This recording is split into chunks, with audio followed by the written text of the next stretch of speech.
Hello everybody, welcome to today's lecture. This lecture is about gravity, between a comparison between Newton and Einstein.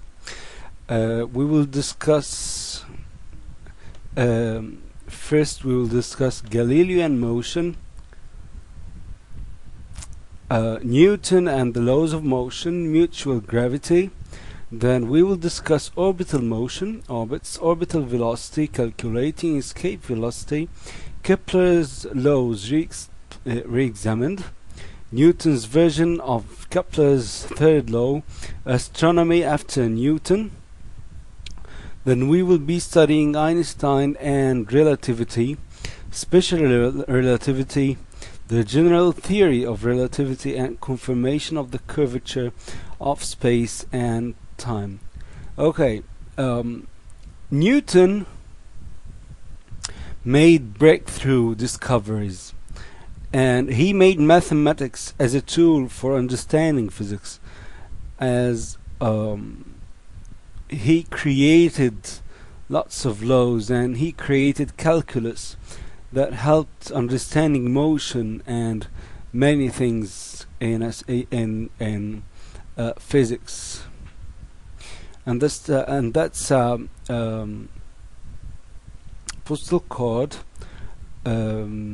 showing Newton for his great and amazing works.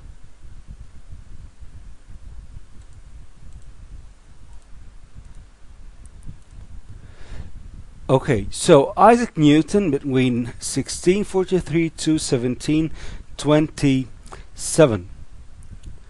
Building on the results of Galileo and Kepler and adding interpretations to the mathematical descriptions of astronomy by Copernicus, Galileo and Kepler, and he therefore made major achievements such as inventing calculus, as we said earlier, as a necessary tool to solve mathematical problems related to motion.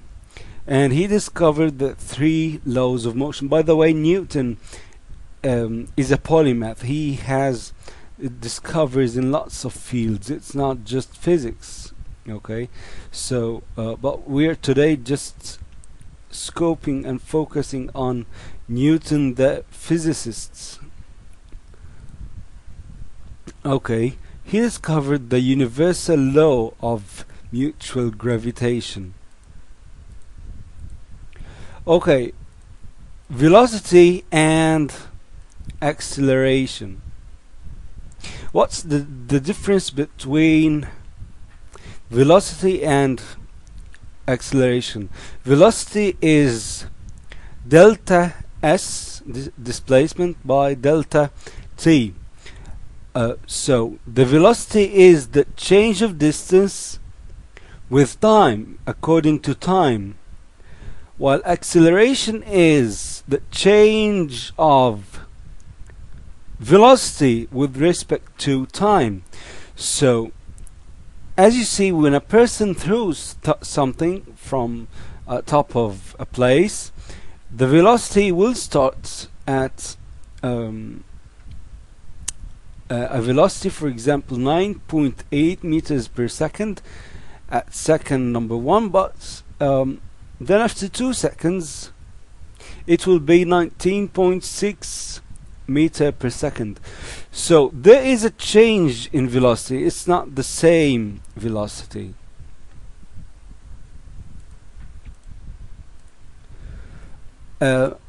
Gravity is an acceleration, according to Newton's work, and it's the acceleration of bodies towards the earth. So if someone throws something from the top of a tower like this is a very well-known experiment. If you throw something from the top of a tower, both bodies will fall together, and their masses will not make one fall faster than the other. But of course, if the body is, its volume is big, there will be friction with air, so they will not be falling the same time. But we're talking about the conditions when there is no friction with air. Okay. Newton's law of motion. The first law says that a body continues at rest or in uniform motion in a straight line unless acted upon by some net force.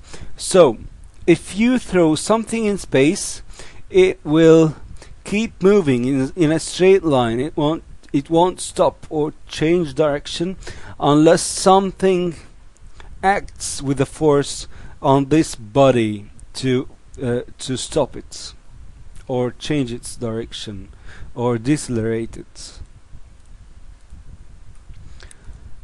And the second law is the acceleration A of a body is inversely proportional to its mass m, directly proportional to the force, to the net force F, and in the same direction as the net force. So the acceleration of a body decreases when the mass increases, and the thing causing this is always the force, and the force is directly proportional with the mass and A. So when a massive body moves with an acceleration, it causes a force, and it's like a hand moving with a mass, and it moves something. It will cause a mass as the force increases and the mass increases, this acceleration will increase.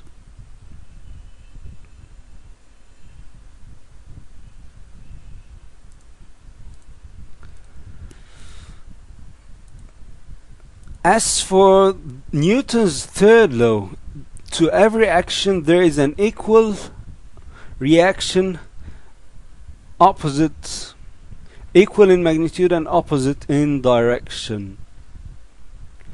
So, for example, this is a person who is moving with a skateboard. So there is an action, his leg is moving forward and the velocity is moving forward, but there is a reaction, and this reaction is the moving of the skateboard backward.